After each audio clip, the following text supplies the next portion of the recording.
Hi friends, ಇವಾಗಂತೂ ಮಾವಿನ ಹಣ್ಣು ಸೀಸನು. ಎಲ್ಲಿ ನೋಡಿದ್ರು ಮಾವಿನ ಹಣ್ಣು ಮಾವಿನ ಹಣ್ಣು. ಸೊ ಮಾವಿನ ಹಣ್ಣು ಅಂದರೆ ಯಾರಿಗಿಷ್ಟ ಇರಲ್ಲ? ಮಾವಿನ ಹಣ್ಣು ಅಂದರೆ ಎಲ್ಲರಿಗೂ ಇಷ್ಟ, ನನಗೂ ತುಂಬಾ ಇಷ್ಟ.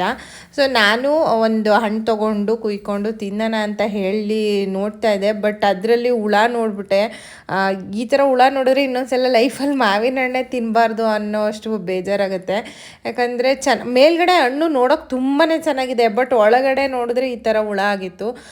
ಸೊ ಯಾರಾದರೂ ಮಾವಿನ ಹಣ್ಣು ಪ್ರಿಯರಿದ್ದರೆ, ಮಾವಿನ ಹಣ್ಣು ಇಷ್ಟಪಡೋರಿದ್ದರೆ ನನ್ನ ಥರನೇ ನಿಜವಾಗ್ಲೂ ಮಾವಿನ ಹಣ್ಣನ್ನ ಒಂದು 2-3 ಸಲ ನೀಟಾಗಿ ನೋಡ್ಕೊತೀನಿ. ಯಾಕಂದರೆ ಅದು ಹುಳಗಳು ಒಳಗಡೆ ಸೇರ್ಕೊಂಡಿರುತ್ತೆ, ಮೇಲ್ಗಡೆ ನಮಗೆ ಗೊತ್ತಾಗಲ್ಲ, ಅದನ್ನೇ ತಿಂದ್ಬಿಡ್ತೀವಿ.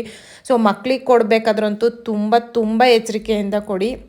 ಯಾಕಂದರೆ ಹುಳಗಳು ನಾನು ಆ ಮಾವಿನ ಹಣ್ಣಲ್ಲಿ ಹುಳ ತೆಗ್ದಂಗೆ ಅದು ಒಳಗಡೆಗೆ ಹೋಗಿ ಸೇರ್ಕೊಂತ ಇತ್ತು. ಸೊ ಹಾಗಾಗಿ ಮಕ್ಳಿಗೆ ಕೊಡಬೇಕಾದ್ರೆ ತುಂಬ ಎಚ್ಚರಿಕೆಯಿಂದ ಕೊಡಿ.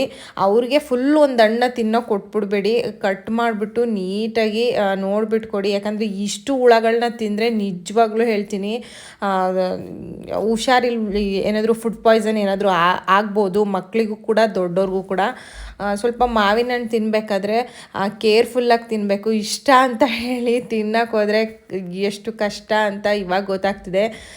ನಿಜ, ನಾನು ಇಷ್ಟು ದಿನ ಮಾವಿನ ಹಣ್ಣು ತಿಂತಾಯಿದ್ದೆ, ಬಟ್ ನಾನು ಈ ಥರ ಹುಳನೇ ಅಬ್ಸರ್ವ್ ಮಾಡಿ ನೋಡೇ ಇರಲಿಲ್ಲ. ಬಟ್ ಇವತ್ತು ನೋಡಿ ಅಪ್ಪ ಒಂಥರ ಶಾಕ್ ಆದಂಗೆ ಆಗ್ಬಿಡ್ತು, ಇಷ್ಟೊಂದು ಹುಳ ಇದೆಯಲ್ಲ ಅಂತ ಹೇಳಿ. ಯಾರಾದರೂ ಮಕ್ಕಳಿಗೆ ಮಾವಿನ ಹಣ್ಣನ್ನ ಕೊಡಬೇಕಾದ್ರೆ ದಯವಿಟ್ಟು ನೀಟಾಗಿ ನೋಡಿ ಹಣ್ಣನ್ನು ಕೊಡಿ ಅಂತ ಹೇಳ್ತಾ ಇದ್ದೀನಿ.